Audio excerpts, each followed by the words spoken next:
Hello, I'm Father Robert Lauder. This is another session of the Catholic Novel.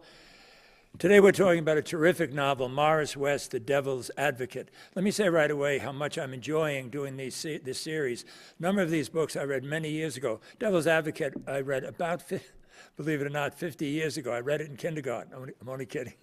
But I read it about 50 years ago, and looking at it again, it's just terrific. Now, the first line of this novel is this. It was his profession to prepare other men for death. It shocked him to be so unready for his own. And that is a great opening line, and in a sense, it sums up the entire novel. The main character is Monsignor Blaise Meredith. He's a Vatican bureaucrat. At the beginning of the novel, he discovers that he has cancer, and the most he's going to live is another year. And he has this feeling that his life has been largely wasted, that he has never really loved God deeply, and he has never been involved directly in an apostolate. And that's an interesting question. Has his life been a waste, or is it just that he is very hard on himself? Well, another part of the opening pages that I like very much is the cardinal that assigns him to his next assignment, which is to be the devil's advocate against a person named Giacomo Nerone, who was murdered by the communists near the end of the Second World War. And there are rumors that miracles have been performed in the name of this man and that he gave his life for others. So this is the assignment that the cardinal gives him.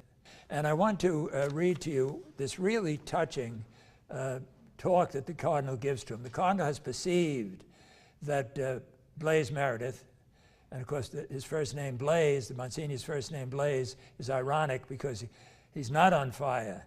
He seems to be kind of static and dried up and not dedicated. I mean, this is the image you get in the early pages. So this is what the cardinal says to him. What I have to say to you, Monsignor, is probably a presumption. I am not your confessor. I cannot look into your conscience, but I believe you have reached a crisis. You, like many of us here in Rome, are a professional priest, a career churchman. There is no stigma in that. It is much already to be a good professional. There are many who fall far short even of this limited perfection. Suddenly, you have discovered it is not enough. You are puzzled, afraid, yet you do not know what you should do to restore the lack. Part of the problem is that you and I and others like us have been removed too long from pastoral duty. We have lost touch with the people who keep us in touch with God. We have reduced the faith to an intellectual conception and an assent of the will because we have not seen it work in the lives of common folk. We have lost pity and fear and love. We are the guardians of mysteries, but we have lost the awe of them. We work by canon, not by charity. Like all administrators, we believe that the world would topple into chaos without us, that we carry even the church of God on our backs. It is not true, but some of us believe it till the day we die. You are fortunate that even at this late hour, you have been touched with dissatisfaction. Yes, even doubt, because I believe that you are now in the desert of temptation. The Blaise asks him, what can I do? And then the cardinal continues. He says, there is no passion in your life, my son. You have never loved a woman, nor hated a man, nor pitied a child. You have thrown yourself too long, and you are a stranger to the human family. You have asked nothing and given nothing. You have never known the dignity of need, nor gratitude for a suffering shared. This is your sickness. This is the cross you have fashioned for your own shoulders. This is where your doubts begin and your fears too, because a man who cannot love his fellows cannot love God either. I think that is really important. Most seminarians, especially diocesan seminarians, but most seminarians are trained to work in parishes. And nobody trains to work in a tribunal, or nobody trains to work in a chancery, or nobody trains as a seminarian to teach philosophy. And I have I'm a priest 57 years. I spent 4 years in a parish and 3 years studying and 50 years teaching philosophy. Now, I love being a priest and I love teaching philosophy, but being a parish priest is a very different experience emotionally from being a teacher. And I presume from working in the chancery or working in the tribunal, because you're always in contact with people who need help in a parish. I can teach a whole year and no student ever tells me, you're a great teacher, or this is terrific, and so on. You may get some compliments and an evaluation, or maybe someone writes to you 10 years later, and so on. But in a parish experience, you're right there on the front line with people. A couple of years ago, a doctor told me he didn't think doctors realized how much they get from their patients. Well, I would say the same thing. I don't think parish priests realize how much they get from their parishioners. So I did not choose to teach philosophy. The bishop called me in, told me he was building a college seminary, and asked me if I'd do it. And I don't regret it. Please don't misunderstand me. All I'm saying is I understand the adjustment that Blaise Meredith had to make. Now, is he right? Is he right that his life has been basically a waste? I think that's a really interesting question. When this novel came out, a priest who was one of my professors interpreted it a little differently. Let me tell you how the novel goes. He starts investigating this so-called saint. He's supposed to come up with arguments against the sainthood of this particular person. But as the novel develops, Monsignor Blaise Meredith is put into a number of very difficult pastoral situations. And in every single instance, he reacts just about perfectly. He helps a number of people. So here's the question. Has he been transformed by this work? Has he sort of become a saint by his work? Or was he always extremely holy, but didn't have the opportunity to work with people?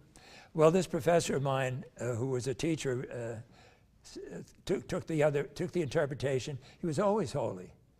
He had done his job as well as he can do, and you can be a saint in any job. What happened was he now got the occasion to help people, and he was ready to do it right away. I don't know which interpretation Morris West wants us to take. The very fact that the cardinal says to Blaise Meredith, "I know what your problem is," sort of suggests that maybe Monsignor Meredith has kind of dried up. Now, here's what happens in the novel. As the novel develops, and Meredith is investigating Giacomo Nerone, our interest shifts from the sanctity of Giacomo Nerone to the sanctity of Monsignor Meredith. It's quite interesting how this happens. By the end of the novel, I remember back many years ago when I read it was you were no longer really interested whether Giacomo Nerone was going to get converted or not, because you had just witnessed either the birth of a saint in Monsignor Meredith or the revelation of a saint who for years had been shuffling papers around in the Vatican. When I looked over this book again, you know what I was reminded of? The nun who told me many years ago that she got more out of reading Catholic novels than she got out of reading certain quote-unquote spiritual books. My guess is she meant books like The Imitation of Christ, The Introduction to Devout Life by Francis de Sales, maybe books by Marmi and Guardini. And I'm not putting down any of those books. Those are great books. But a really good novel should tell us something about ourselves. And somehow the novel, at least implicitly, should be about us. That is, as we go through this story, we have a chance to reflect on our own story. And that's the experience I've been having looking back at these novels I read years ago. It's just been, this is definitely a labor of love, okay? Now, when people back in the 1940s, 1950s, whenever there was an article written about the Catholic novel, there were three names that always appeared: Graham Greene, Evelyn Waugh, and Francois Mauriac. You could count on it. If you saw a heading, where is the Catholic novel, or what is the Catholic novel, you could count on the fact that those three names are going to appear. I think Morris West, he may not be, those three novelists are great, great novelists. He may not be a great novelist, but he is an extremely good novelist. I would say this: he's a great storyteller. He lived many, many years in Rome. He knows the Vatican bureaucracy. He knows the piety of the Romans. He knows the setting, and he's able to weave a really good story. I've heard that there was a film made of this, but so far I've not been able to get the DVD. I will tell you who plays the lead, and not having seen the movie, I say he's a perfect choice, John Mills. You may remember him. He played the detective in The End of the Affair.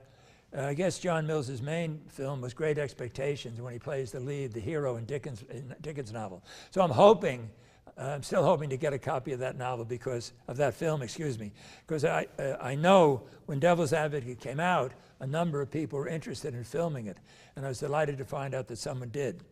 There is one, how can I put this? I'm not going to reveal the secret. There's a surprise in the novel, and I discussed this novel about a year ago with some seminarians, and none of them spotted it. And I have to confess, when I first read the novel, I didn't spot it either. My memory tells me that there was a priest who reviewed the novel for America magazine, and he revealed the secret. And once he revealed it, then it becomes very obvious.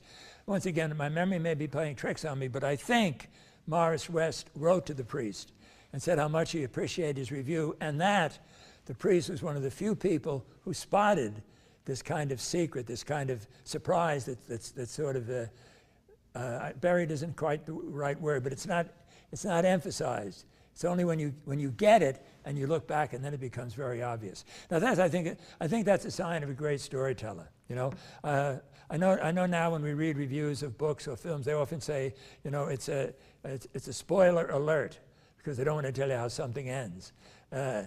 And I don't want to tell you how this novel ends either, but I will tell you this. It's a journey of someone who is facing death. The most he's going to live is a year.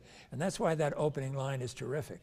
When we did The End of the Affair in the first session of the 8 Catholic novels, I told you the best page of any novel I've ever read is the first page on The End of the Affair. Well, the first page of Devil's Advocate doesn't match that, but the first sentence is really dynamite. His profession is to help other men face their death, and he's surprised how unprepared he is to face his own death. So right away, Morris West has us, okay? And then I'll leave it to you to interpret the novel the way you want to. I tend to think that Blaise Meredith was always a holy man. This is the interpretation I get. But he feels dried up. He tries to evaluate his life. He doesn't think he's been successful. And that can happen to all of us. That can happen to all of us, no matter whether we're priests or mailmen or doctors, any profession, or whether we run a TV camera. We can evaluate our lives and we say, you know, I didn't really live up to my potential. So I think I want to strongly recommend it. I can't imagine anybody reading this novel and not liking it.